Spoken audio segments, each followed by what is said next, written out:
My name is Jonathan Harker. I am a lawyer and I live in London. About 7 years ago, some strange and terrible things happened to me. Many of my dear friends were in danger too. At last, we have decided to tell the story of that terrible time. Part of my work is to find houses in England for rich people who live in foreign countries. At the beginning of 1875, I received a letter from Transylvania, a country in Eastern Europe. The letter was from a rich man called Count Dracula. He wanted to buy a house near London. The Count asked me to find him an old house with a large garden. The price of the house was not important. I found him a large old house to the east of London. I wrote to the Count and he agreed to buy it. There were many papers which he had to sign. To my surprise, Count Dracula invited me to visit him in his castle in Transylvania. "Bring the papers with you," he wrote in his letter. "I can sign them here." I was very busy and did not want to go.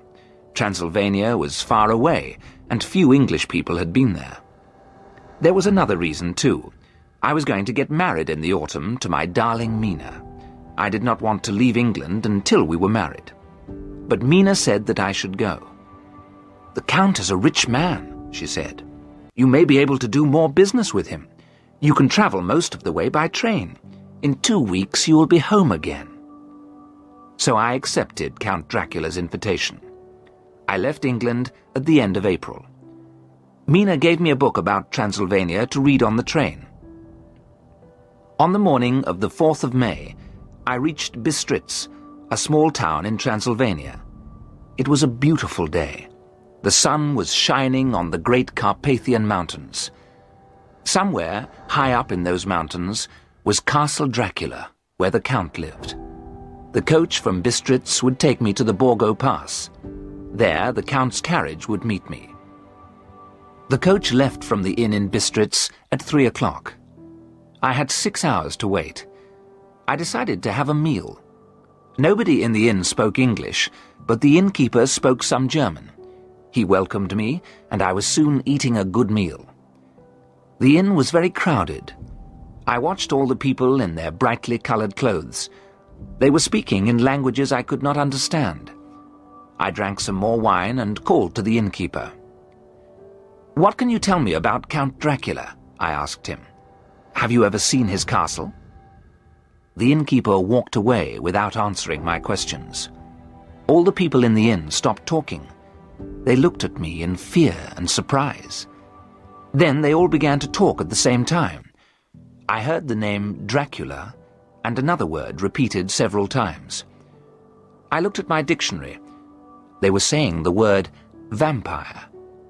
Where had I read the word before? I opened the book that Mina had given me. "There are many old stories about the vampires of Transylvania," I read. "Vampires are men and women who never die.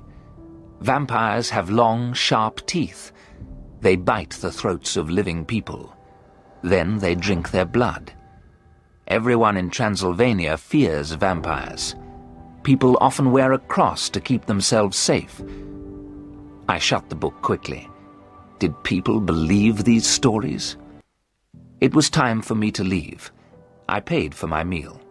Then I walked outside and got into the coach. There was a crowd of people outside the inn. Suddenly the innkeeper ran forward and spoke to me through the coach window. "Must you go to Castle Dracula?" he said. "Do not go to that terrible place." "I have important business with the Count," I answered.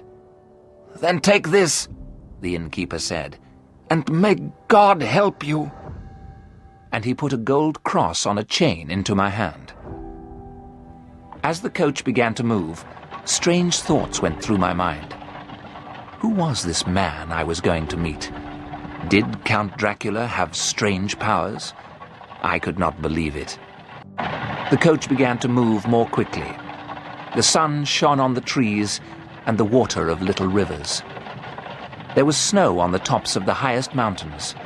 What a beautiful country Transylvania was. The mountains were closer to us now, and the road went higher and higher. Shadows grew longer as the sun began to go down behind the mountains. Then suddenly, the light had gone. The mountains and sky were dark.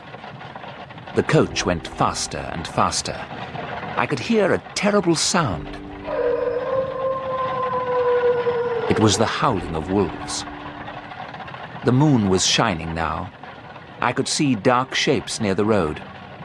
The coach went higher and higher. And now I could see a narrow road to the right. The coach stopped. We were at the Borgo Pass. Down the narrow road came a small carriage, pulled by 4 black horses. As the carriage stopped, its driver shouted, "I have come from Castle Dracula. Where is the Englishman?" "Here," I replied. The driver jumped down from the carriage. He took my bag and held me by the arm. In a moment, I was sitting beside him, and the black horses were galloping up the narrow road. The driver wore a black cloak, and his hat was pulled down over his face. The mountains were high black walls on both sides of us. We were going so fast that I had to hold on to the carriage with both hands. Black clouds covered the moon. The carriage had no lights, and I could see nothing. Wolves howled all around us. The driver laughed. As the horses went faster, I closed my eyes in fear. Then suddenly, the journey was over. The driver pulled me down from the carriage. He threw my bag beside me. In a moment, the carriage and the driver had disappeared. I had arrived at Castle Dracula.